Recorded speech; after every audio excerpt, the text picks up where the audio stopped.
वदन्ति मर्त्या प्रायणो विषयान् पदमापदाम् तथा विद्यते कृष्ण तत्कथं स्वराजवतो। मनुष्य संसार में दुख का अनुभव करता है और इधर से थोड़ा मुख मोड़ता है और अंतर्मुखता में परमात्मा में शांति का अनुभव होता है, तब वैराग्य होता है। केवल विषय में देश दृष्टि से वैराग्य नहीं होता। जब परमात्मा में रस का अनुभव होता है तब विषय में वैराग्य का अनुभव होता है। अब जब वैराग्य होने से अंतःकरण की शुद्धि होती है तब भगवत विषय विचारों का उदय होता है, और जब भगवत विषय विचार उदित होते हैं तब अविद्या पतन का भेदन होकर के परमात्मा का साक्षात्कार अनुभूति। पहले तत्व ज्ञान के द्वारा अविद्या की निवृत्ति और अविद्या की निवृत्ति के द्वारा बाद स्वयं अपने को तत्व के रूप में अनुभव करता है। ये सब बात बताए। अब इसके बाद उद्धव ये प्रश्न करते हैं कि विदन्ति मर्त्या प्रायणो विषयान पदम आपदा। अपनी पुस्तक में तो वदंती पता है, लेकिन उनके बचपन से विदन्ति याद है। विदन्ति माने जानते हैं। हाँ, वदंती माने कहते हैं होता है और विदन्ति माने जानते हैं होता है। एक ही लग जाने से अर्थ में फर्क हो जाता है। तो विदन्ति याद है। प्रायः सभी मनुष्य ये बात जानते हैं कि यदि सत्वगुणी विषयों का भोग न करके कि जो रजोगुणी और तमोगुणी विषयों के भोग में लग जाते हैं, इनके ऊपर तरह तरह की आपत्ति आती है। और यदि वे सत्वगुणी पुरुषों का संग करें और केवल सात्विक विषयों की उपासना करें, सात्विक विषयों का सेवन करें, तो उन्हें विपत्ति में नहीं फंसना पड़ता। आपदाम कथित पंथा इंद्रियाणाम असंगम। एक रास्ता है जिसमें जाओगे तो रास्ते में आपस विपत मिलेगी। तो वो कौन सा रास्ता है? तो इंद्रियों को संयम में न रखना। तद्जय संपदाम मार्गो।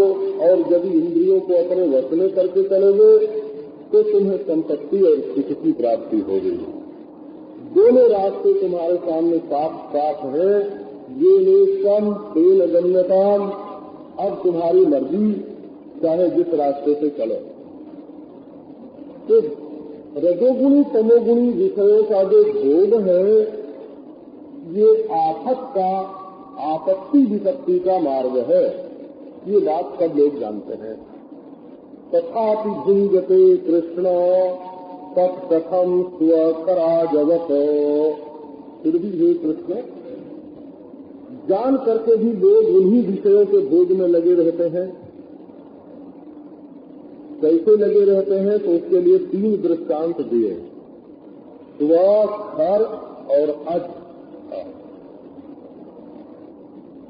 ये जो कुत्ता है महाराज, ये मालूम होने पर भी कि यहाँ डंडा पड़ेगा, डांट पड़ेगी भोजन में, और कुतिया का संग करने में बंधन होगा, इस बंध की विपत्ति को जानता हुआ भी वो इसमें लगता है। गधा जब कुम्हार या धोबी के हाथ में हरी हरी घास देखता है, खाने के लिए दौड़ जाता है, ये नहीं जानता कि हमारे ऊपर 4 मन का बोझ रखा जाने वाला है। कितनी फिक्र होती है। कुत्ते पर मार पड़ती है, कुत्ते को बंधन होता है तो भी, और गधे को भार ढोना पड़ता है तो भी, और अज बकरे को तो मरना पड़ता है। लोग पहले दूध खिलाते हैं, फिर चंदन लगाते हैं, माला पहनाते हैं, और उसके बाद उसको मार डालते हैं। तो बकरे को बाद में मृत्यु मिलती है, गधे को बाद में भार ढोना पड़ता है, और कुत्ते को बार बार गंदे और बंधन की प्राप्ति होती है। दंड और बंधन, भार और मृत्यु, इनकी प्राप्ति होने पर भी जैसे ये पशु भोग में लगे रहते हैं, वही स्थिति मनुष्य की है। श्री भगवान वाचो अहमित्यं यथा बुद्धि प्रमत्तस्य यथा हृदि उत्सर्पतिरजो घोरम ततो वैकारिकम मनः। कहते हैं कि जब मनुष्य प्रमत्त हो जाता है, प्रमत्त माने प्रमादी, ईश्वर को भूल गया, अपनी आत्मा को भूल गया, मैं कौन हूँ यही ख्याल नहीं रहा, इसी को पागलपन बोलते हैं। हो पागलपन में आदमी को अपना नाव गांव भूल गया। प्रीतम कौन देश को बातू, अरे प्यारे तू किस देश का रहने वाला है, कौन है, तेरा नाम क्या है, तेरा गांव क्या है, तेरा मालिक कौन है, तेरी जाति कौन है। तो प्रमत्तस्य, नशे में बेहोश हो गए, जैसे कोई शराब पी करके बेहोश हो गया हो और अपने नाम गांव जाति को भी भूल गया हो, बेहोशी में क्या होगा। ऐसा प्रमाद मनुष्य के जीवन में आ गया, अपने आत्मा को भूल गया, अपने मालिक अपने परमात्मा को भूल गया, अपने रास्ते को भूल गया, अपने घर को भूल गया। ये स्थिति है, इसी का नाम है प्रमत्त।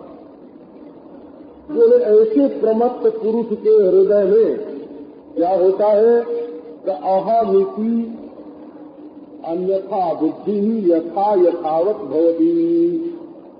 इसके मन में उनकी बुद्धि पूरी तरह से हो जाती है अन्यथा बुद्धि। वैसे तो उल्टी बुद्धि महाराज देखो गांव में सिखा के ऐसा बना देते हैं, जैसे किसी आदमी को बोले अब आज तुम्हारी फौज में भर्ती होती है, तो आज से तुम सैनिक हो गए, बोला तो अब तुम्हारा धर्म क्या है कि छाती पर गोली ले लेना, और मैं एक फौजी हूँ ऐसा अभिनिवेश उसके मन में होता है कि वो जाके छाती पर गोली ले लेता है।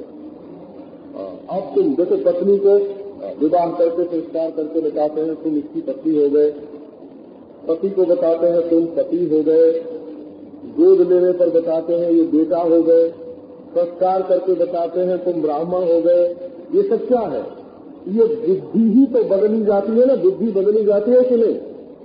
तो ये सब जो बुद्धि बदली जाती है वो तो संस्कार से, मनुष्य से काम लेने के लिए ये बुद्धि बदली जाती है। लेकिन मैं देह ही ये जो बुद्धि है ये कोई संस्कार से नहीं बदली जाती है। भले जन्म से बच्चे को ये न मालूम हो कि मेरा नाम मनुष्य है, और ये भी न मालूम हो कि इसका नाम देह है, लेकिन इसके शरीर को दबाए तो रोता है कि नहीं? तो अपने देह का नाम देह उसको मालूम नहीं, मनुष्य का नाम मनुष्य मालूम नहीं, लेकिन देह में मैं पना जो है ये बिना सोचे, बिना विचारे, बिना सिखाए, ये महाराज मनुष्य के मन में, ये प्राणी के मन में मैं देह हूँ ये बुद्धि आ जाती है। देह आदि में अहंकार, और फिर आता है तो पूरी तरह से आता है। इससे भी आदमी मर जाते हैं। देह में जो मैंपना है ये भी वैसे ही झूठा है जैसे कोई नशे में अपने को मनुष्य की जगह पशु समझने लग जाए।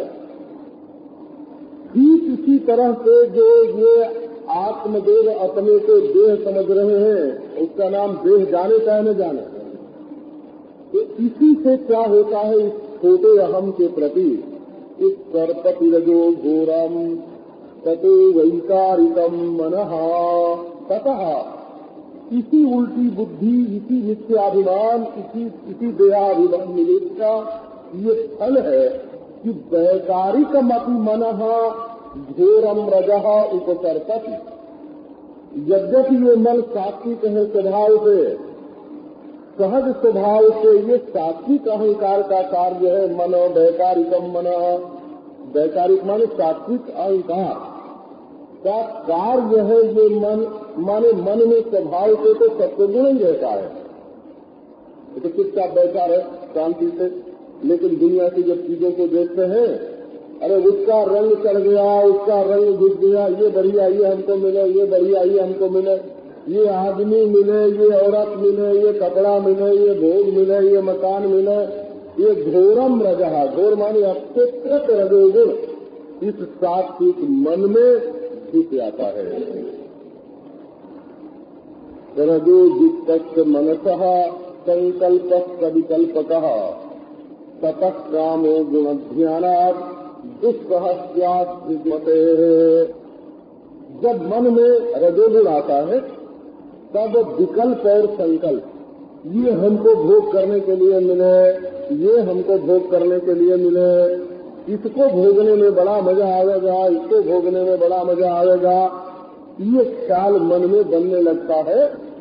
परमात्मा में रहने में, शांति में जो मजा है वो छूट जाता है, और भोग में जो मजा है उसका ख्याल होने लगता है, और इसके भोगने में मजा मिलेगा, इसके भोगने में मजा मिलेगा।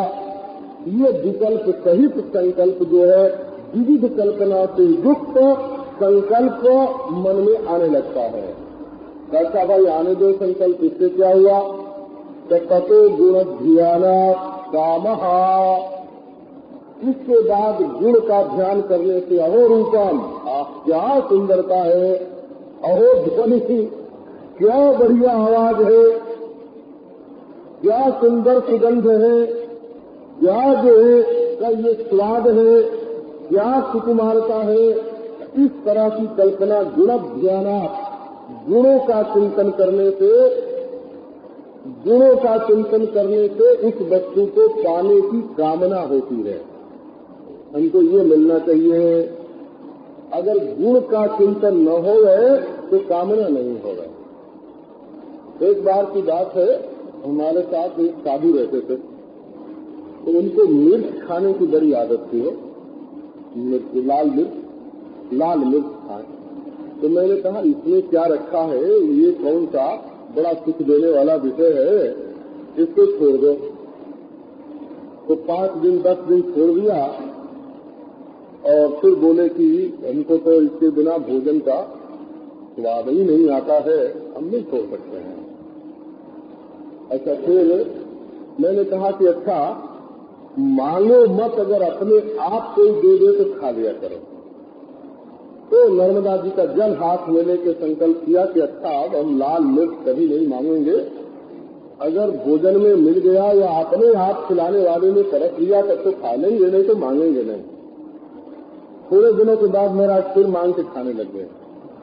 अच्छा, अब बताओ कि कोई लाल मिर्च में कौन सी तो पौष्टिक वस्तु रखी है, तो उसका नाम उन्होंने सी विटामिन रखा था। बोला तो बोले भाई इसका नाम सी विटामिन कैसे? तो बोले जब खाते हैं तो मुंह में सी होता है ना, सी होता है, इसलिए इसका नाम सी विटामिन है। ये हमको नहीं मालूम है कि मिर्च में कौन सी विटामिन होती है, वो तो शीशी मुंह में खाते वक्त होता है, इसलिए उसको सी विटामिन दिखाते हैं। तो जब गुण का ध्यान करते हैं ना, इसमें बड़ा मजा है, इसमें बड़ा स्वाद है, तो उस चीज की ऐसी आदत पड़ जाती है कि मनुष्य बारंबार चाहता है और मना करने पर भी उसको नहीं रोक सकता। अब दूसरे की दृष्टि में तो वो मिर्च बहुत खराब चीज है, खाने की कोई जरूरत नहीं। 2 अंग्रेज आए महाराज एक साथ यहाँ, हरी हरी मिर्च कतर के और उनके सामने पत्थरी में प्याली में रख दी गई। उन्होंने कभी खाया ही नहीं था कि हरी मिर्च क्या होती है, सोचा कोई हरी सब्जी होगी। उसने चम्मच से उठा के 1 चम्मच हरी मिर्च मुंह में डाली, आंसू गिरने लगे। तो दूसरे ने पूछा क्यों रोते क्यों हो? बोले भाई हमारे बाप मर गए थे, उनकी याद आ गई इसलिए आंख में आंसू आ गए। तो दूसरे ने भी चम्मच से उठा के मिर्च मुंह में डाल ली, अब उसके भी आंसू। बोले तुम क्यों रो रहे हो? तो उसने कहा कि तुम अपने बाप के साथ मर क्यों नहीं गए? ये सोच के मैं रो रहा हूँ।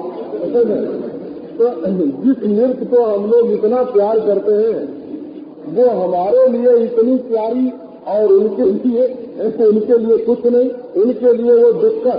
ये मसाले जो हम लोग खाते हैं ना, गरम मसाले, हम लोगों के लिए ये बड़े सुखप्रद, और विदेश के लोग जो नहीं खाते हैं उनके लिए ये कितने दुखप्रद। जो साधक हैं, हिमालय में रहते हैं, जो योगाभ्यास करते हैं, उनके लिए गरम मसाले बहुत हानिकारक है, कहीं नहीं खाते हैं। अब इधर बोले बिना मसाले के भोजन ही अच्छा नहीं लगता। ये हम लोग जो मिठाई खाते हैं जो इसमें शक्कर होती है, वो हम लोगों को बहुत अच्छी लगती है। वाह वाह क्या मीठा है, ये बादाम की चक्की खा रहे हैं, गुलाब जामुन खा रहे हैं, चमचम खा रहे हैं, संदेश खा रहे हैं। और जिन लोगों को इसका अभ्यास नहीं है उनका मुंह खराब हो जाता है इसको मुंह में डालने के बाद। तो असल में ये जो प्रियता संसार में पैदा होती है कि ये चीज प्यारी है, ये गुण का ध्यान करने से होती है। तो क्यों इन चीजों में गुण का ध्यान करते हो? ईश्वर में गुण का ध्यान करो ना। और बारंबार देखो प्यार कहाँ आता है, तो जिसकी बार बार याद करोगे, जो काम बार बार करोगे उसमें प्यार आ जाएगा। वो तो अभ्यास भी आता है। पकड़ लो कि हम मरेंगे तो मरेंगे, उसको छोड़ेंगे नहीं, और बार बार उसका अभ्यास करो, देखो उसमें क्या मजा आता है। तो गुण के ध्यान से ही कामना होती है। अब ये जो कामना है, ये बाबा समझदारी अगर हो गए ध्यान में, तो कामना होने पर भी मनुष्य इससे छुटकारा प्राप्त कर सकता है। लेकिन दुर्मते दुस्साहस्यात्, यदि बुद्धि कहीं उल्टी हुई कि अब तो हम कामना पूरी करके ही सुखी होंगे, तो उसके लिए तो ये कामना का वेग असह्य हो जाता है। गीता में कह दिया कि जो कामना के वेग को सह ले वो तो जोगी है, वो तो सुखी है।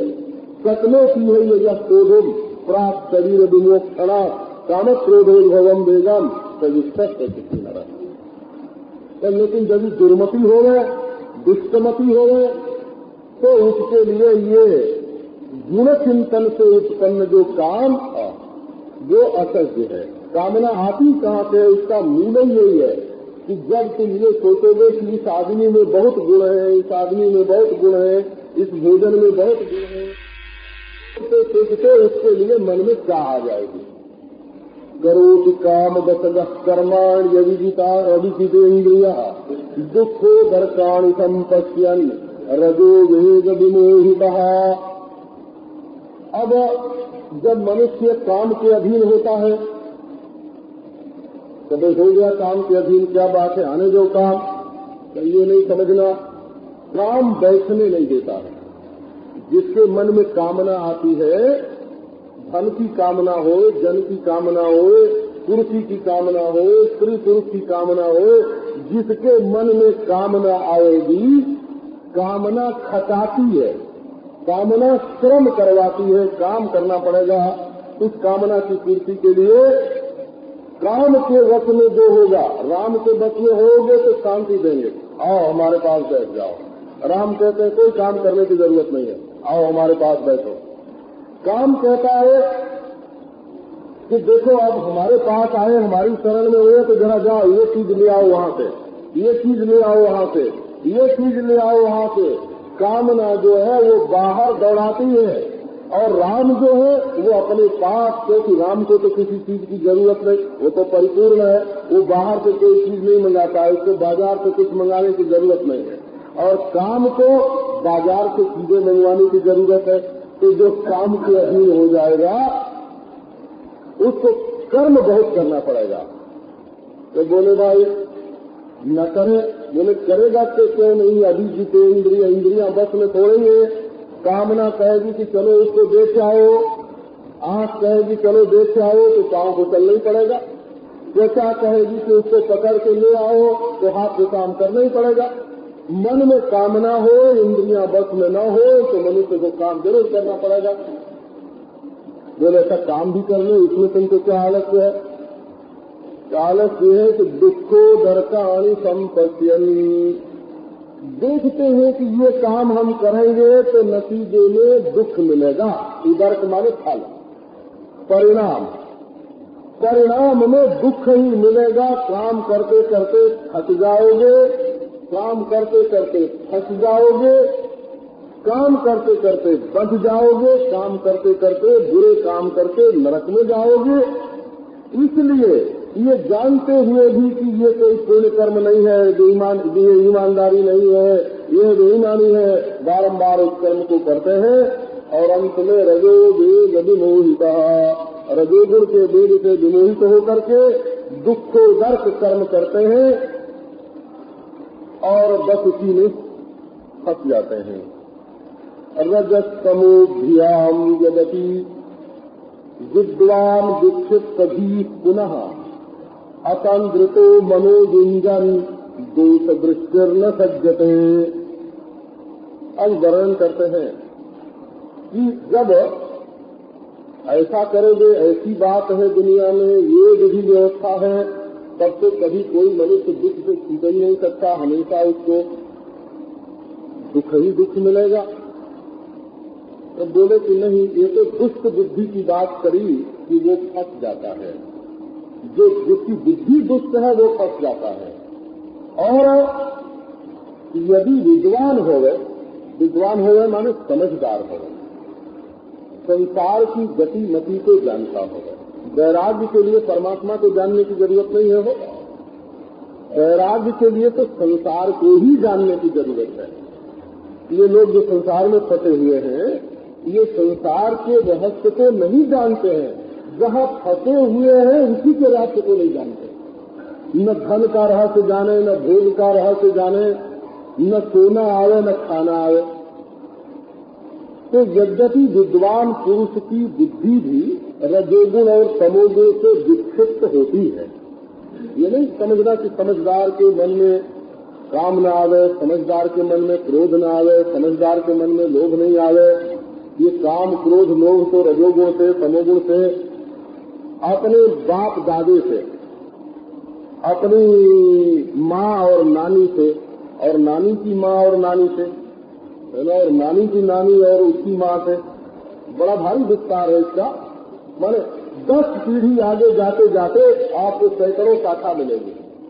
10 पीढ़ी पीछे को लौट जाओ, माँ की माँ और माँ की माँ और माँ की सास और सास की सास और पिता के पिता, देखो इतनी शाखा फूटेगी कि 10 पीढ़ी आगे जाते जाते सैकड़ों जगह से संस्कार तुम्हारे शरीर में आए हुए हैं, रजोगुण के और तमोगुण के।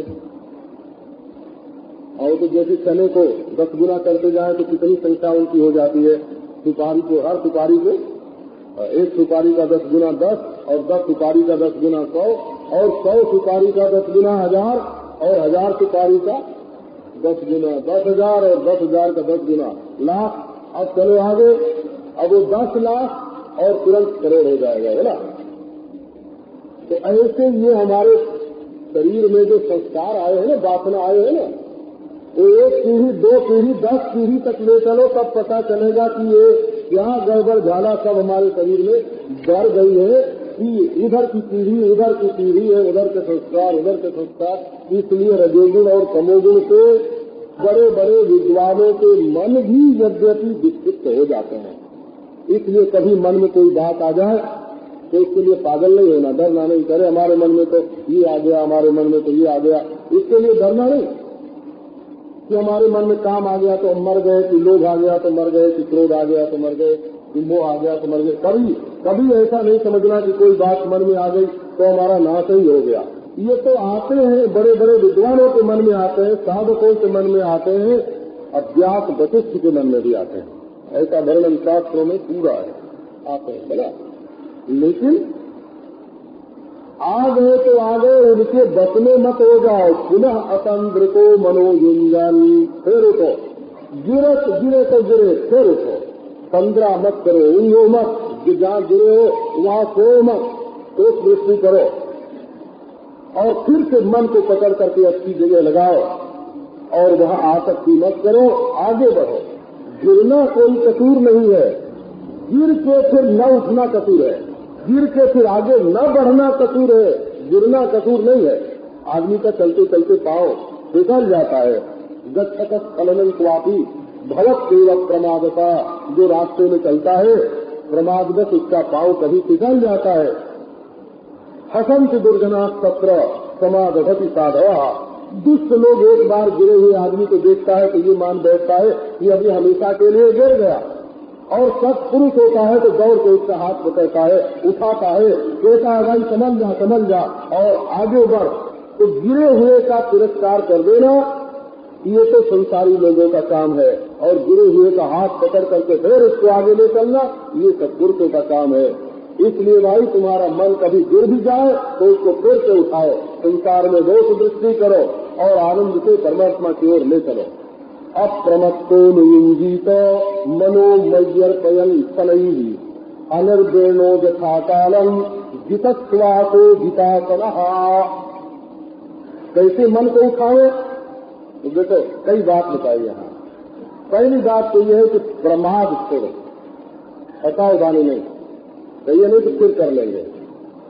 ये मत सोचो कि कल भजन करेंगे, दोपहर के बाद नहीं, अभी। अप्रमत्ता का अर्थ है इस बात को कालरेशन में मत डालो,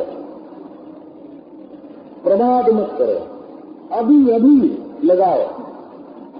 तो कैसे लगाओगे? तो जितासन जितस्वास, अपने आसन को जीत लो, अपनी प्राणवायु को जीत लो, और अनिर्देण, मन न लगे तो घबराओ मत, हारो मत। तो प्रमाद मत करो, आसन पक्का करो, प्राण को जीतो और ऊबो मत। और यथा कालम, समय बना लो, प्रातः काल इतना करना है, मध्याह्न काल में इतना करना है, सायं काल में इतना करना है, तीनों समय। और मन न लगे तो भी ऊबो मत, और धीरे धीरे, सनई जल्दी मत करो, 4 माला फेर चुके और अभी हमारे सामने भगवान नहीं आए, ऐसा मत करो, है ना। मनोमय्यर्पयन् शनैः, क्या करें? का मन को ईश्वर में अर्पण करें। सबका जो अंतरी है, सर्वशक्तिमान है, सर्वज्ञ है, तुम्हारे हृदय में ही विराजमान, परम दयालु है, उसमें अपने मन को खींचो। और श्याम सुंदर पीताम्बरधारी मुरली मनोहर नंदनंदन में अपने मन को धीरे धीरे धीरे धीरे सधाओ, उसको समझाओ कि मेरे मन देख, यही परमानंद है। ये जो मुस्कुराता हुआ श्याम सुंदर है यही परमानंद है। ये जो प्रेम से देखता हुआ श्याम सुंदर है यही परमानंद है। ये जो हाथ के इशारे से अपनी ओर बुलाता हुआ श्याम सुंदर है तो यही परमानंद है। बार बार समझाओ, ये जो सुकुमार शरीर वाला हमारे सामने पीताम्बरधारी खड़ा है तो यही परमानंद है। शनैः मनोमयी अर्पयन्, धीरे धीरे उस परमानंद सच्चिदानंद गान परमात्मा में अपने मन को लगाओ। न लगे तो उबो मत, समय का नियम कर लो, प्राण को साध लो, आसन को बांध लो।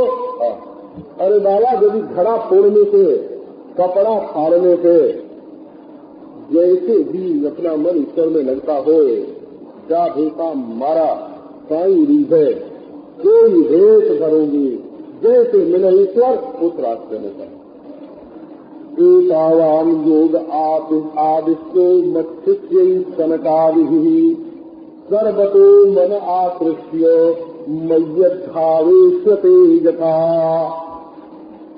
भगवान ने कहा कि मेरे शिष्य सनकादिकों ने योग बस इतना ही बताया है, इतना ही योग है ऐसा बताया है। कहीं श्री कृष्ण के मन में ऐसा तो नहीं आ गया, पता नहीं, कि उद्धव को ये याद आवे कि ये बचपन से तो कहीं द्वारका का ईश्वर भोग रहे हैं, कहीं 16,000 ब्याह कर रहे हैं, कहीं गोपियों में रह रहे हैं, और हमारे लिए ये उपदेश कर रहे हैं कि मन रोको और दूसरे भोग छोड़ो। तो भगवान ने कहा, देखो सनक, सनंदन, सनातन, सनत कुमार ये हमारे चेले हैं ना। कभी कभी शिष्य की महिमा से भी गुरु की महिमा बढ़ जाती है, शिष्य की महिमा से भी गुरु की महिमा बढ़ जाती है। अरे भाई, हम उनके गुरु हैं। कई गुरु मैंने ऐसे देखे हैं जो बड़ी हजारों की सभा में अपने चेलों का नाम बताते, अमुक अमुक अमुक हमारे चेले हैं। गोस्वामी तुलसीदास जी ने रामचंद्र की महिमा में एक बात कही है, जाके हनुमान से पायक। रामचंद्र की बड़ी भारी महिमा है, क्यों? क्या हनुमान सही थे, उनके सेवक हैं। तो महाराज कई लोग तो राजगुरु करके लिखते हैं। वो मैंने कुंभ मेले में देखा, कुंभ मेले में अमुक राजा के गुरु, अमुक राजा के गुरु, अमुक राजा के गुरु, ऐसे महाराज लोग राजा का गुरु होने से अपने में गौरव अनुभव करते हैं।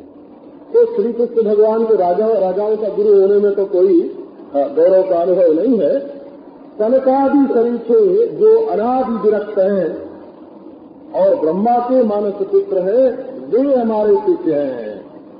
और उन लोगों ने यही योग बताया है, इतने योग बताया है। अगर हमें तुम कृष्ण को ऐश्वर्य परायण, भोग परायण समझ करके यदि इसमें श्रद्धा न हो, तो वैराग्य परायण, त्याग परायण, अपरिग्रही जो सनकादि है उनका मत समझ करके तो श्रद्धा करोगे ना।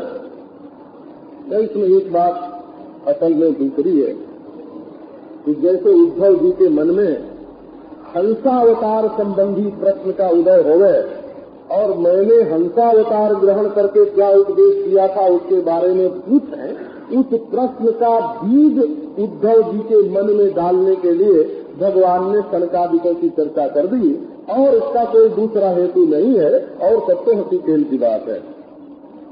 बोले कितना योग है भाई? एतावान योग, कितना योग है? सर्वतो मन आकृष्य मय्यद्धावेष्यते यथा, चारों ओर से मन समेट करके यथा मयि आवेश्यते, जैसे मुझ में मन लग जाए। अद्धा माने साक्षात, परंपरा नहीं हो, परंपरा नहीं, सीधे सीधे मुझ में मन लग जाए। यथा यथावत मय्यावेश्यते, धनी भांति पूर्ण रूप से मुझ में मन लग जाए, बस इतना ही योग है। परमात्मा में संपूर्ण रूप से साक्षात मन का लग जाना ही योग है। वो भगवान का संकल्प पूरा हुआ महाराज। उद्धव जी ने तुरंत पूछ दिया, यदा त्वं सनकादिभ्यो येन रूपेण केशव योगमादिष्टवानि तद रूपमिच्छामि वेदितुम्। उद्धव जी के मन में कोई असंभावना तो नहीं है, ऐसा तो नहीं सोचते हैं कि कृष्ण तो अभी हमारी उम्र के हैं, हम दोनों हमजोली हैं, चचेरे भाई हैं, एक ही गांव में पैदा हुए, एक ही साथ रहे, हंसे खेले खाए सोए बैठे। अब ये तो सनकादिकों के गुरु हो गए और हम इनके चेले हो गए, ये सनकादिकों के गुरु कैसे हो जाएंगे? ऐसी कोई संभावना तो उद्धव के मन में नहीं है, क्योंकि वो जानते हैं कि श्री कृष्ण साक्षात ईश्वर है। तथा उनके मन में उस अवतार संबंधी जो कथा है कि भगवान ने कैसा रूप ग्रहण किया और सनकादिकों को कैसे उपदेश किया, वो मालूम पड़े। तो बोले, हे केशव, सचमुच कृष्ण तुम ब्रह्मा विष्णु महेश के शासक हो, और जिस रूप से जिस काल में तुमने सनकादिकों को योग का उपदेश किया, वो रूप मैं जानना चाहता हूँ। वो कौन सा रूप था जिसके द्वारा तुमने सनकादिकों को योग का उपदेश किया। श्री भगवान वाचो पुत्रा हिरण्यगर्भस्य मानसा सनकादयः पप्रक्षो पितरं सूक्ष्मां योगस्यैकान्तिकीं गतिं सनकादयौतिः गुणेष्वादिशते चेतो गुणास्ते सति च प्रभो कथमन्योन्य संत्यागो मुमुक्षो रतिति तीर्थो। भगवान कहते हैं कि हिरण्यगर्भ माने ब्रह्मा जी के मानस पुत्र हैं सनकादि। उन्होंने एक दिन अपने पिता ब्रह्मा जी के पास जाकर के योग की जो सूक्ष्म से सूक्ष्म ऐकांतिक गति है, पराकाष्ठा है, माने योग करते करते मनुष्य कहाँ पहुँचता है और योग साधना का सूक्ष्म स्वरूप क्या है, ये प्रश्न उनसे किया। तो बोले ऐसे ही जाके पूछा होगा कि महाराज हमको योग का सूक्ष्म रूप बताओ और हमको योग की सूक्ष्म गति बताओ। ऐसे पूछने से तो कोई प्रश्न ही नहीं होता है, ऐसे पूछने से कोई प्रश्न बनता ही नहीं है, न तो बताने वाले के सामने कोई विषय आता है, क्योंकि योग का इतना विस्तार है। वो तो उसने ये कहा कि समुद्र में सबसे बढ़िया जो हीरा है वो निकाल के हमको ले आओ और वो हमको दो। ऐसे नहीं बनता है। पूछने वाले ने कुछ साधना की है कि नहीं, कुछ अभ्यास किया है कि नहीं, और किया है तो उसको क्या अड़चन आई है, क्या ऐसी रुकावट पड़ी है जिसके कारण वो आगे नहीं बढ़ रहा है। तो जब पूछने वाले की समझ में खुद ये बात आ जाती है कि मेरी साधना में ये रुकावट पड़ रही है, तब वो आके पूछता है कि इस रुकावट को दूर करने का उपाय, हमारे ये रुकावट है, वो पूछता है। तब मालूम पड़ता है कि हाँ इसने साधना की है, भजन किया है, इसको दूर करने वाला उपाय बताना चाहिए। और महाराज ऐसे ही आके कहे महाराज कोई सत्य की बात सुना दो। अब क्या सत्य की बात सुना दो? अंतःकरण शुद्धि की बात करें कि उपाधि का स्वरूप बतावें कि उपहित का स्वरूप बतावें, दोनों की एकता का निरूपण करें, कौन सी तत्व की बात करें? ऐकात्म का निरूपण करें कि उपाधि और तत्व का विवेक करें कि उपाधि का स्वरूप बतावें कि उपाधि में जो मन है उनको दूर करने का उपाय बतावें, क्या बताओ? बोले नहीं हमको तो तत्व की बात बता दीजिए। क्या अच्छा भाई तत्व की बात यही है कि जो परमात्मा है कोई तुम जाओ मौज करो और मौज करो, जो आत्मा को परमात्मा हो गई ना तत्व की बात। चले जो भजन करते हैं उनके सामने कुछ समस्याएं आती हैं और उनका समाधान करना पड़ता है। तो सनकादिकों ने ये नहीं पूछा कि हमको योग का फल बताओ। गुणे स्वाविशते चेतो गुणास्ते पतित प्रभो कथमन्योन्य संत्यागो मुक्तो रतिति तीर्थो। बोले महाराज हमारी कठिनाई ये है कि हमारा जो मन है वो बारंबार विषयों में प्रविष्ट हो जाता है स्वभाव से ही। जब देखो जब वहाँ फूल की याद कर रहा है, वहाँ खूबसूरती की याद कर रहा है, वहाँ भोजन की याद कर रहा है, वहाँ कुसुमारता की याद कर रहा है, मित्रता की याद कर रहा है, तो विषय गुणे स्वाविशते चेतो हमारा चेत माने हमारा जो ज्ञान है वो हमेशा विषयों को ही प्रकाशित करता है। न तो ब्रह्माकार होता है और न तो निराकार होता है। माने विषयों का परित्याग करके निर्विषय भी नहीं होता कि शांति हो, निर्विषय में शांति रहती है। और ब्रह्माकार होने से अविद्या की निवृत्ति होती है। तो तत्वमस्यादि महावाक्य ज्ञान में ब्रह्माकारता भी नहीं आती है चित्त में कि अविद्या की निवृत्ति हो जाए, और विषयों को छोड़ करके शांति भी नहीं होता है। यहाँ से वहाँ महाराज विषयों में दौड़ता रहता है। गुणा के कथित प्रभो, ऐसा बोले तो दौड़ाओ मत, रोक दो मन को, आप तो देखो मत, कान से सुनो मत, समस्त इंद्रियों का विरोध करके बंद कमरे में बैठ जाओ। बोले गुणा के कथित प्रभु, वो विषय तो संस्कार रूप से वासना रूप से हमारे चित्त में ऐसे झुके हुए हैं कि सात ताला बंद करके भी एकांत में बैठे तो वहाँ हमारे मन में झुके हुए जो विषय हैं वो अपना दर्शन देने लगते हैं। गुण जो है वो चित्त में घुटे हुए हैं वासना रूप से, संस्कार रूप से, और हमारा चित्त जो है वो बारंबार विषयों में प्रवेश करता है। रागाविरता, किसी से राग है तो उसकी याद आती है, किसी से द्वेष है तो उसकी याद आती है, किसी से मोह है उसकी याद आती है। तो या तो मन हमारा यहाँ वहाँ कुत्ते की तरह घर की खाक छानता फिरता है, कहीं रोटी मिलती है कहीं डंडा मिलता है, ऐसे हमारा मन यहाँ से वहाँ विषयों में दौड़ता है। और या एकांत में बैठते हैं तो मन में भरे हुए जो विषयों के संस्कार है वो साकार होकर के जाहिर हो जाते हैं। तो प्रभु तुम समर्थ हो। कथमन्योन्य संत्याग, तो चाहते क्या हो? हम ये चाहते हैं कि विषय और ज्ञान दोनों अलग अलग हो जाए। ज्ञान तो हो पर उसमें विषय न हो। हम ज्ञान तो अपना स्वरूप है, ज्ञान के बिना तो आत्मा मुर्दा होगा। तो ज्ञान तो रहे परंतु उसमें विषय वासना न हो, विषय संस्कार न हो। हम अपने चित्त को विषयों से अलग कर लें, चित्त अलग हो और विषय अलग हो। अन्योन्य संत्याग, विषयों में चित्त जो है वो विषयों को छोड़ देने जाए उनमें, और विषय वासना रूप से चित्त में प्रकट न हो। ये अवस्था हमारे जीवन में आनी चाहिए कि विषय अलग पड़ा रहे, ये फूल अलग रहे, आंख में फूल रहे और हृदय में चित्त रहे, और आंख से फूल देखा भी जाए लेकिन हमेशा देखते रहे, ये भी वासना न हो, और इस फूल को छीन ले, ये वासना भी न हो। वासना न आवे, ज्ञान होवे और वासना न आवे, और विषय भी होवे परंतु उनके लिए चित्त भटकता न हो। अलग अलग दोनों हो जाए। जो एक में मिल गए हैं ना, ये जो मिल गए हैं इनका अलगाव हो जाए, चित्त अलग और विषय अलग, ऐसी स्थिति हमको चाहिए। तो ये कैसे होता है? जो मुमुक्षु है, जो अतिथि तीर्थु है, मारे जो संसार के बंधन से मुक्ति चाहता है और संसार सागर से पार जाना चाहता है, उसके लिए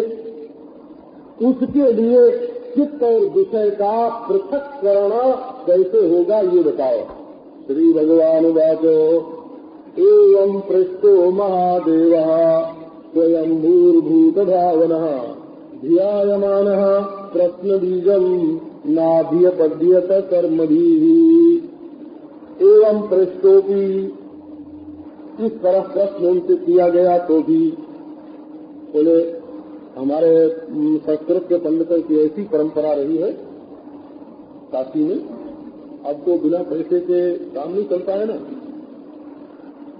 मेरे सामने काशी में 500 पंडित ऐसे थे कि यदि पोथी लेकर कोई बालक उनके पास पहुंच जाए कि हमको ये चीज पढ़ा दे, तो वो ना करके उसको वापस नहीं कर सकते।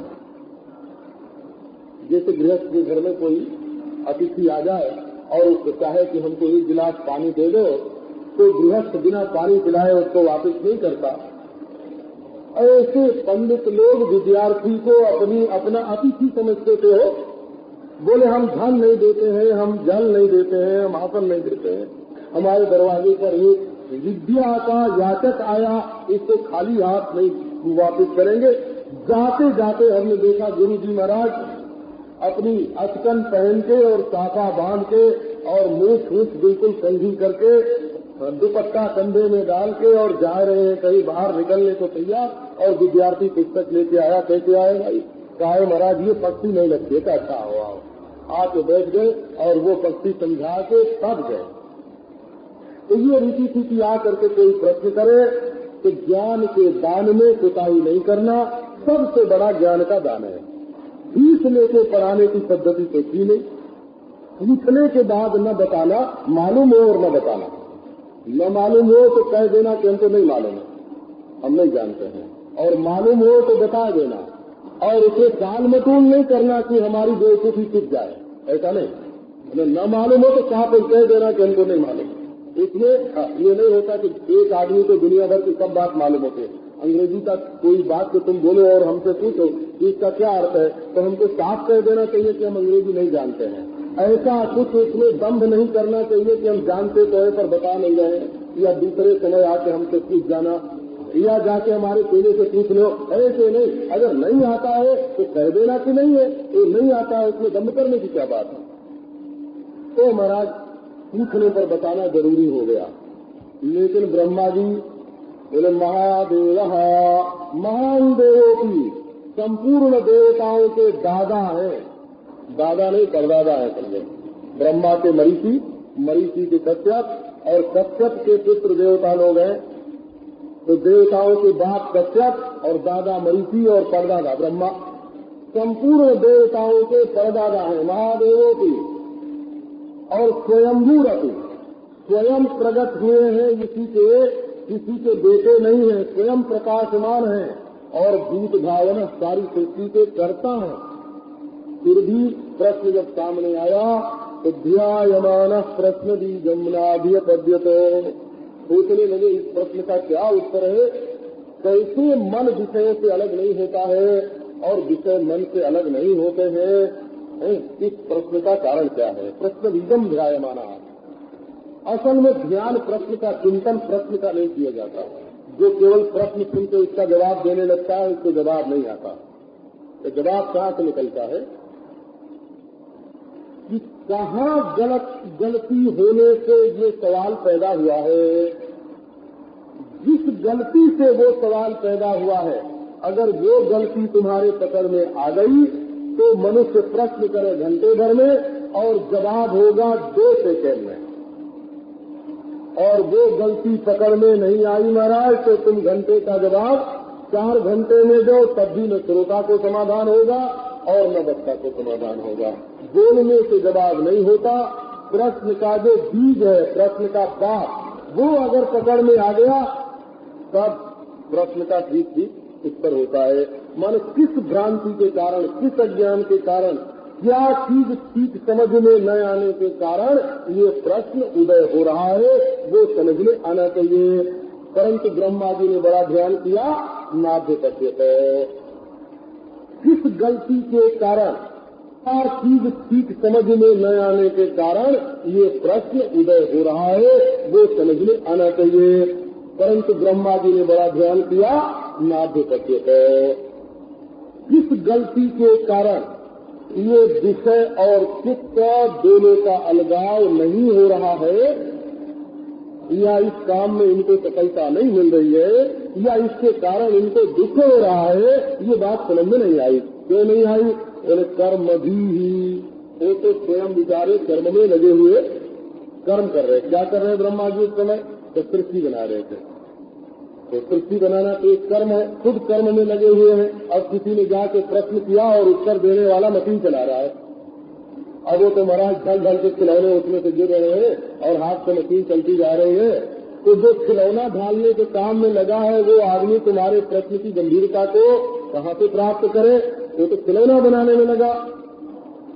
ऐसा फिर इतना ही नहीं, कर्म भी का अर्थ ये है कि सब जीव करता है, करता करता जीव इनके सामने है और भोगता भोगता जीव इनके सामने है।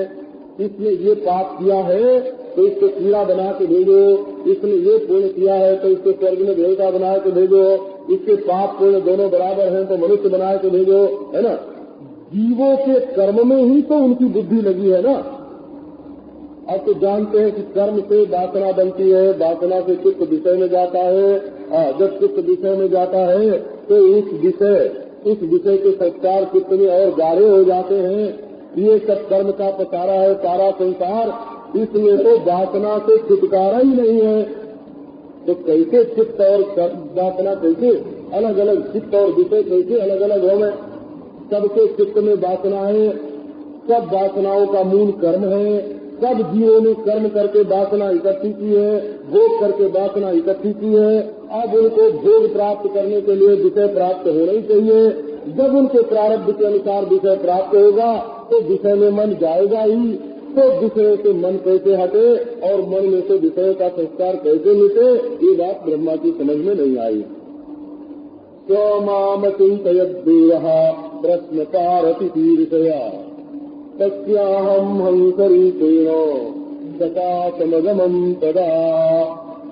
पर एक बात बहुत बढ़िया है, जहाँ अपनी बुद्धि नहीं चले वहाँ मनुष्य को हार नहीं मान लेना चाहिए।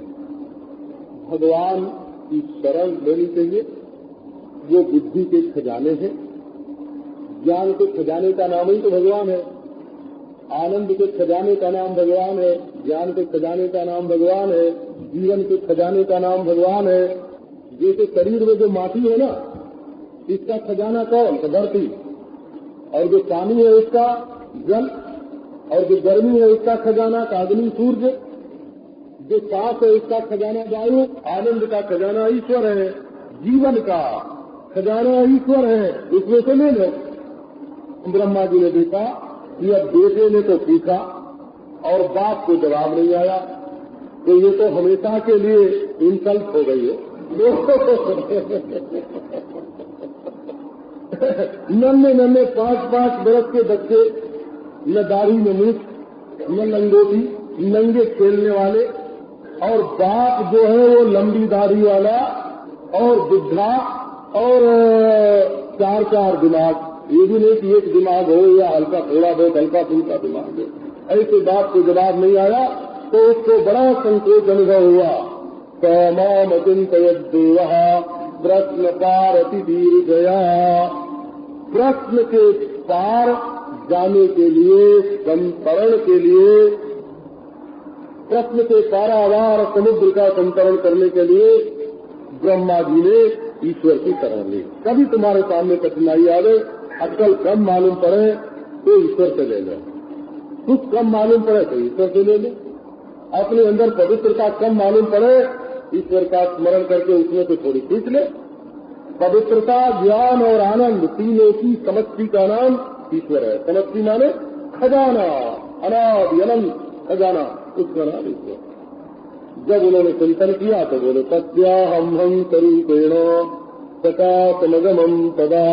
भगवान ने तुरंत हंस का रूप धारण किया और ब्रह्मा जी के पास आए हैं, हंस रूप में आए। हंस माने हंस पक्षी नहीं समझना हो, हंस माने महात्मा के रूप में आए। हंस माने हंस परमहंस जैसे होते हैं ना, जो कर्म से जुदा है, विवेक का काम करता है, उसका नाम हंस। जो कर्म और भोग में नहीं लग करके विवेक प्रधान जीवन व्यतीत करता है, उसका नाम हंस।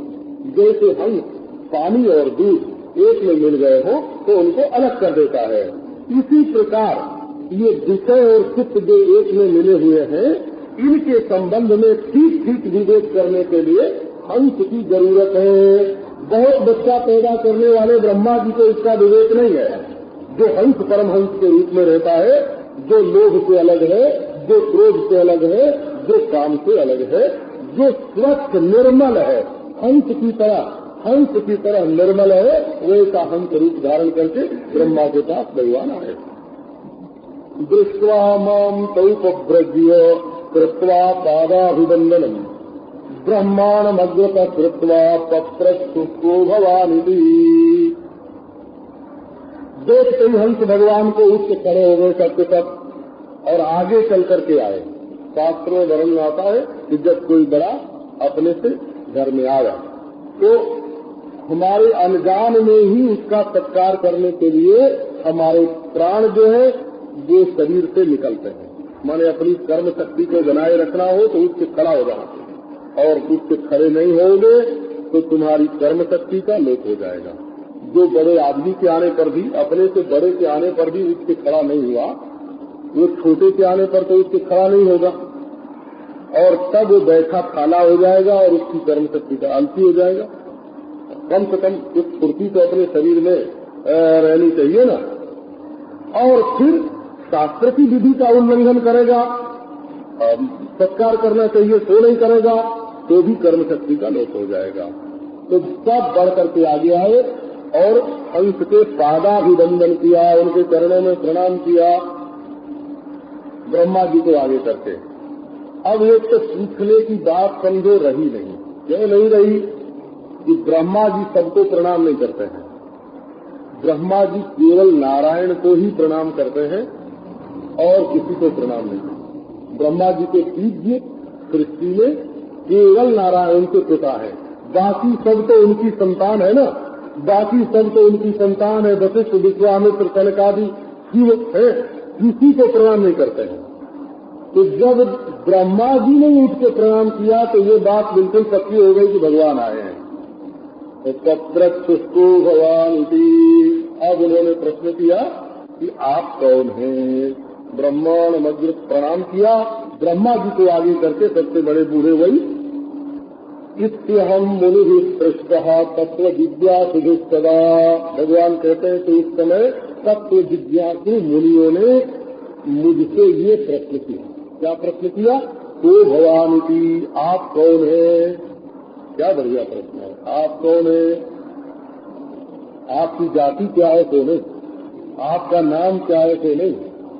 आपका रंग रूप क्या है? तो नहीं। आप कौन है? ये दूसरा प्रश्न हुआ। और आपकी जाति क्या है? आपका नाम क्या है? ये सब पूछना जो है ना, किसी से ये पूछना कि तुम्हारी क्या जाति है, इसका तिरस्कार है। कितनी आमदनी है आपके हर महीने में, है ना, तो ये तिरस्कार ही है। तो उन्होंने कुशल मंगल जब किया, मौसम की बात बोली, तो फिर उन्होंने पूछा कि आपका विवाह तो हुआ है ना? तो उसने कहा कि नहीं, है ना। फिर पूछा उन्होंने कि आपके बाल बच्चे कैसे हैं?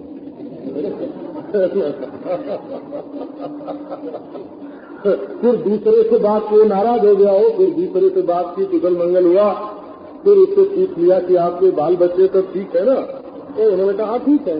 तो बोले आपका विवाह तो हुआ ना? तो पूछने का भी तो सहूर होना चाहिए ना। ऐसा थोड़ी है कि लक्ष्य मार दिया, रास्ते में चल रहे हैं, सड़क पर कालवा देवी रोड पर चल रहे हैं, और आके एक ने वो प्रणाम किया महाराज, घुटने पर हाथ मारा, घुटने पर हाथ मारा और पूछा महाराज कुछ चेतावनी की बात सुना दीजिए। अब वो चेतावनी की बात तो यही है कि कहीं मोटर एक्सीडेंट न हो जाए, यही वहाँ चेतावनी की बात है, और संसार में कोई वहाँ चेतावनी की बात नहीं है। वो भगवान की तो तत्व जिज्ञासु है मुनि, ये सचमुच जिज्ञासु है, और प्रणाम करके ब्रह्मा जी के सामने पूछते हैं। अब भगवान कहते हैं श्री कृष्ण उद्धव से, यदवोचमहं तेभ्यः तदुद्धव निबोधने। हे उद्धव जी, उनसे मैंने उस समय जो बात कही थी वही मैं अब तुमसे कहता हूँ, और तुम उसको प्रेम से सुनो। वस्तुनो यद्यनानात्वम् आत्मनः प्रश्न ईदृशः कथम घटे तबो विप्रा वस्तुर्गामेक आश्रयः। बोले कि देखो, विषय और चित्त, इन दोनों के अलगाव के पहले देह क्या है और आत्मा क्या है, ये अलगाव का ज्ञान होना जरूरी है, विवेक ज्ञान होना जरूरी है। क्या विषय है यही तुम नहीं जानते हो। तो कह रहे हैं ये कि तुम ये कहते हो ना कि विषय और चित्त दोनों अलग अलग हैं, लेकिन विषय क्या है ये तुमको मालूम है? ये देह तुम्हारा विषय है कि चित्त है? बोले अभी तो ये विवेक नहीं किया महाराज कि ये देह हमारा विषय है कि चित्त है। तो बोले तो पहले यही करो ना, अभी पहले ये समझ लो कि विषय क्या क्या है और चित्त क्या है, तो उसके बाद दोनों का जब दोनों की भेद जब अलग अलग हो जाएगी तो इतने का नाम विषय है और इतने का नाम चित्त है, तो अपने आप ही बंटवारा हो जाएगा। लेकिन तुमने तो क्या किया है कि विषय में से थोड़ा अंश लेकर के देह रूप जो अंश है, अग्नि मांस काम वित्ता मित्र का बना हुआ ये जो शरीर है, ये क्या है? ये विषय है कि चित्त है? मूल प्रश्न है। अगर तुम इसको चित्त मानते हो तब तो चित्त को तुमने खुद ही विषय में मिला दिया है, अलग कहाँ से हो गए? और यदि ये भी विषय है तो देखो देह से अलग चित्त की स्थिति कहाँ है और चित्त से अलग देह की स्थिति कहाँ है। तो असल में पहले ये विवेक करना है कि देह से अलग रहने वाला जो आत्मा है वो क्या चीज है, और उस आत्मा में जिसकी निष्ठा है उसको न राग होगा न द्वेष होगा। और जब राग द्वेष नहीं होगा तो विषय और चित्त दोनों ही उससे जुदा पड़ जाएंगे, दोनों उससे चित्त गिर पड़ेंगे। इसलिए प्रश्न खंडन के बहाने से ही भगवान इनको आत्मा और अनात्मा का विवेक बताते हैं। कई लोग ऐसे पूछने वाले मिल जाते हैं कि इनको अपने प्रश्न का ही आग्रह होता है, तो ये चाहते हैं कि हमारे प्रश्न में से पहले तो पूरा का पूरा प्रश्न हमारा बना ही रहे। कई लोगों की ये जिद होती है कि हम अपने प्रश्न को बनाए रखें कि जिससे उत्तर देने वाले ने कुछ उत्तर ही नहीं दिया ये बात हो जाए, तो अगर प्रश्न को बनाए रखोगे तो समाधान मिलेगा नहीं। दूसरी बात यह है कि अच्छा कुछ कट जाए और कुछ हमारा प्रश्न रह जाए, क्योंकि प्रश्न हमारा है ना, तो प्रश्न से ही मोह होता है। तो असल में जब भाग देना होता है ना, तो यदि शेष कुछ बच जाए तो सच्चा भाग नहीं हुआ हो, बच्चे का भाग हुआ। एक सच्चा भाग होता है और एक बच्चे का भाग होता है। वो कैसे? तो भाई 5 को 2 आदमियों में बांटना है, तो बच्चे ने कैसे बांटा? तो 2 गुना 4, 2 आदमियों को 2 दे दिए और एक का बचा 1, वो 1 हमारे पास रह गया। तो ये 5 बचा कहाँ? तो ये तो 4 बांटा, 1 अपने पास रख लिया, तो ये गलत भाग हुआ ना। जब 5 को ढाई करके 2 आदमियों को दे दोगे तब तुम्हारे पास कुछ नहीं बचेगा। तो असल में किसी चीज का बंटवारा तब होता है जब अपने पास शेष नहीं बचता है, उसका नाम ठीक भाग होता है। तो असल में प्रश्न का उत्तर क्या है? प्रश्न का उत्तर यह है कि पूरा प्रश्न ही कट जाए। जब तक प्रश्न कट नहीं जाता तब तक उसका उत्तर हुआ नहीं। इसलिए महात्मा लोग जिस गलती से प्रश्न का उदय हुआ है वो गलती लखाए करके उस प्रश्न को काट देते हैं। प्रश्न का पेट भरते नहीं, प्रश्न का पेट फाड़ देते हैं। ये जो ब्रह्म संबंधी जो प्रश्न होते हैं उसमें प्रश्न का पेट भरा नहीं जाता, प्रश्न का पेट फाड़ दिया जाता है। तो ये कहते हैं कि देखो ये बात तुम्हारी समझ में तब तक नहीं आएगी जब तक अनात्मा और आत्मा का ठीक विवेक नहीं कर लोगे। तो ये किस बारे में तुम्हारा प्रश्न है? आत्मा के संबंध में ये प्रश्न है कि प्रश्न की उपाधि भूत संघात के बारे में प्रश्न है। तो यदि आत्मा के बारे में प्रश्न है तब तो असल में आत्मा में नानात्व है ही नहीं। वस्तु में यद्य नानात्वम आत्मनः, आत्मा नाम की जो वस्तु है वो यदि अनाना है, अनाना है माने नाना नहीं है, अपना आत्मा है, एक है, नाना नहीं है, एक है। सबके भीतर जो मैं है वो एक है। नाक की बनावट सबकी अलग अलग है, लेकिन जिस माटी से नाक बनी हुई है वो सबकी अलग अलग नहीं है। वो माटी तो सबकी एक है कि नहीं? उसी का नाम आत्मा है। किसी की नाक जो है वो चिपटी है और किसी की नुकीली है, किसी की तिब्बती टाइप की नाक है, किसी की चीनी टाइप की नाक है, किसी की जापानी टाइप की नाक है। ये नाक की टाइप तो अलग अलग होती है ना, लेकिन सबकी माटी की है कि नहीं? तो सबकी नाक माटी की है, सबकी आंख अलग अलग बनी है, पर उसमें जो रोशनी निकलती है वो रोशनी एक है भाई उसमें, सब में। इसी प्रकार ये सबके शरीर में जो जैसे मुंह समझो, मुंह है, मुंह की बनावट, तो दांतों के बीच में पोल है ना जिससे जीभ घूमती है। तो अब वो तालू सबका अलग अलग टाइप का और जीभ का जो सिंहासन है वो अलग टाइप का, लेकिन जो पोल है सबके मुंह के भीतर वो तो एक ही है। इसी प्रकार ये सबका शरीर अलग अलग है, पर इसमें जो मैं नाम की धातु है मूल, मैं की बनावट अलग। मैं ब्राह्मण, में क्षत्रिय, मैं कामी, में क्रोधी, में लोभी, जहाँ जहाँ मैं को जोड़ दिया ऐसी ऐसी बनावट हो गई, लेकिन असली जो मैं है वो सबके शरीर में एक है। तो जब मैं नाम की चीज नाना नहीं है, एक है।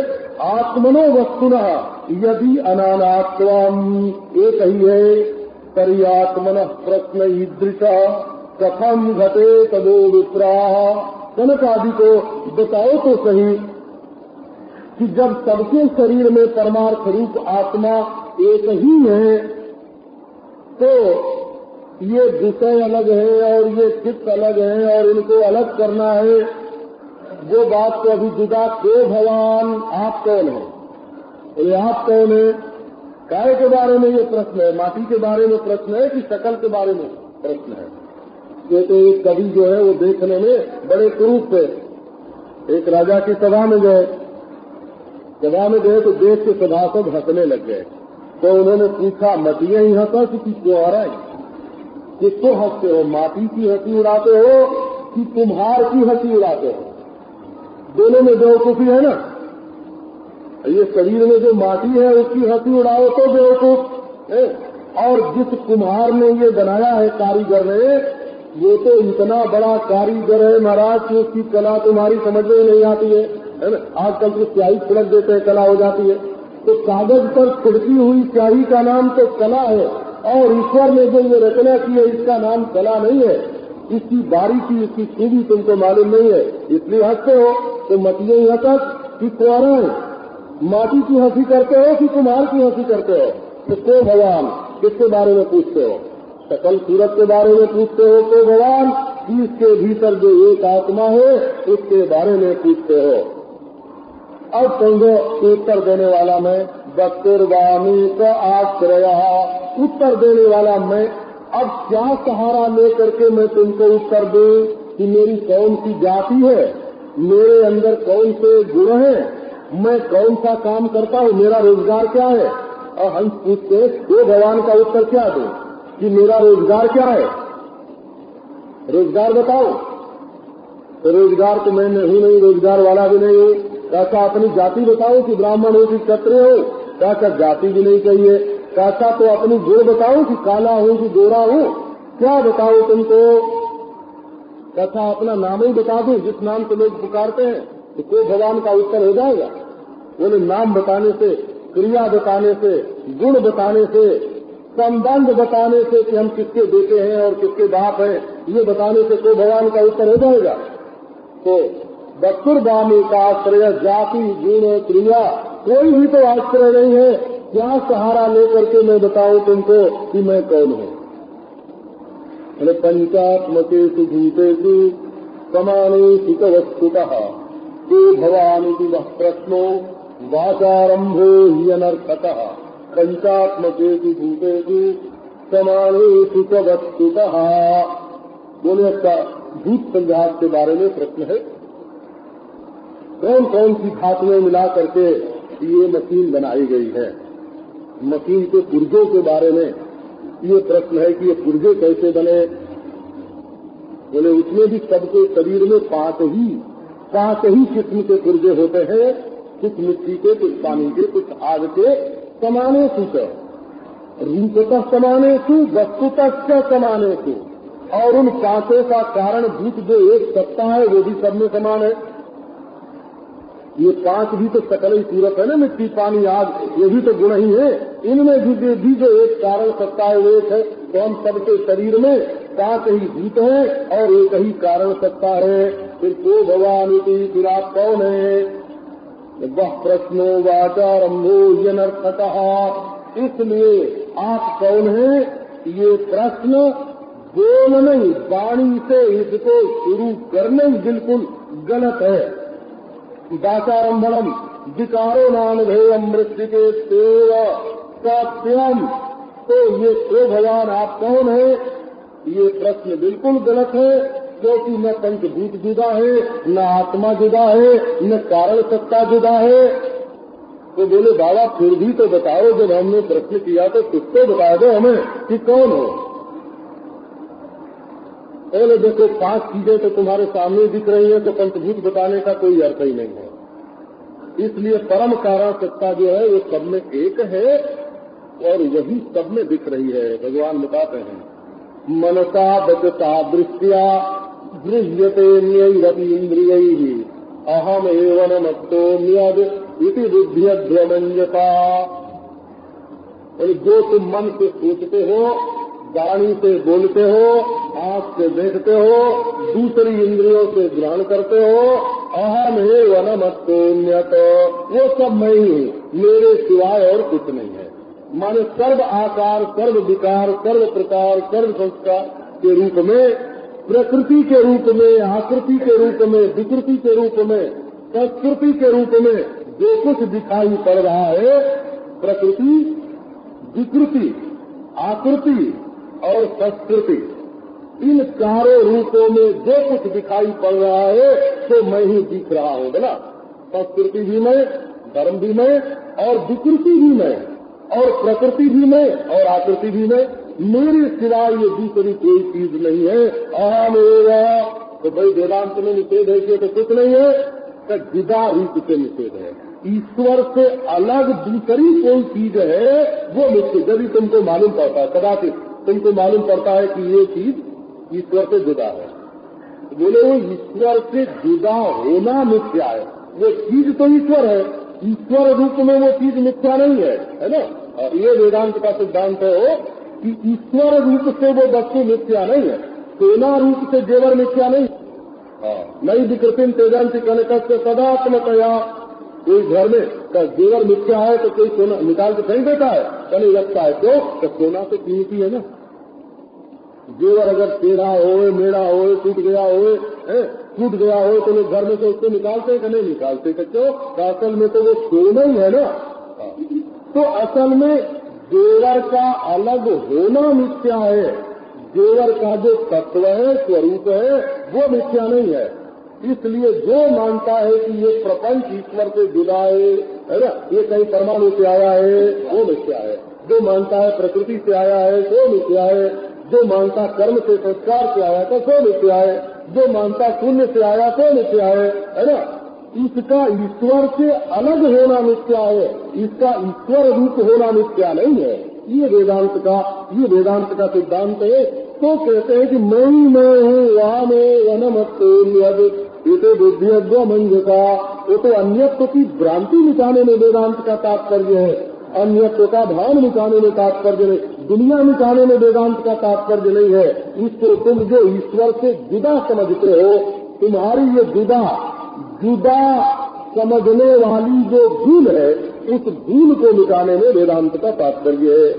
जुदा समझने की भूल, असल में तो ये सब ईश्वर है। स्वम स्त्री स्वम पुमानसी, तुम्ही स्त्री है, तुम्ही पुरुष है, तुम कुमार उत कुमारी, तुम ही कुमार हो और तुम्ही कुमारी हो।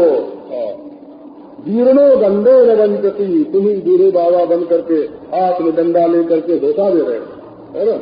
जातो भवति विश्वतो मुखा, आप संपूर्ण रूप में प्रकट हो रहे हो। सर्वं खल्विदं ब्रह्म, ब्रह्मं वेदं विश्वं निदं वरिष्ठम, आत्मन्येदं सर्वम, सदहिदं सर्वम, सिद्धहिदं सर्वम, कोटि कोटि श्रुति इस बात को कह रही है। परमात्मा के सिवाय, मेरी सिवाय दूसरी कोई व्यक्ति नहीं है। अब प्रश्न का उत्तर देते हैं। एवं प्रश्न खंडन मिटे नहीं वो आत्म स्वरूपम सामान्य को निरूप्य ब्रह्मणों की दुष्पंधरम जब पृष्ठम तत्र उत्तरदाह। इस प्रकार से भगवान इस प्रश्न का खंडन करके सामान्य रूप से आत्मा का स्वरूप निरूपण कर दिया। अब ब्रह्मा भी जिस प्रश्न का उत्तर नहीं दे सके थे, उस प्रश्न का उत्तर अध्याय की समाप्ति पर्यंत हंस भगवान देते हैं। गुणेश्वादिशते चेतो गुणास्ते प्रजा जीवस्य देह उभयम गुणास्तेतो मदात्मनः। असल में देह में अभिनिवेश होने से ही कौन सा विषय आवे और कौन सा न आवे ये झगड़ा पैदा होता है, और चित्त कहाँ जाए और कहाँ न जाए ये झगड़ा भी पैदा होता है, आत्मा और अनात्मा का ठीक ठीक ज्ञान न होने से। यदि आत्मा अनात्मा का ठीक ठीक ज्ञान हो गया तो गुण में गया चित्त और चित्त में गया गुण, और ये दोनों है चित्त और गुण, ये दोनों अनात्मा है। चित्त और विषय दोनों अनात्मा है, दोनों उभय, दोनों जो है देह है, दोनों से अपने को अलग कर लो ना। यानी हाथ को मुंह में डाल करके रखते हैं, तब कई लोग होते हैं ना अपनी उंगली मुंह में डालते हैं, है ना। और कई लोगों का मुंह मानते ही नहीं है, उंगली के पास चला जाता है। बोले कि क्या करना, ये उंगली और मुंह दोनों अलग अलग कैसे हो? बोले दोनों को देह समझो, इनमें दिलचस्पी मत करो बोला। दोनों देह है, दोनों देह है, उनकी उपेक्षा हो जाएगी तो अपने आप ही छूट जाएंगे। तो अभी प्रश्न का जो उत्तर है ना, वो जल्दी करके नहीं देना।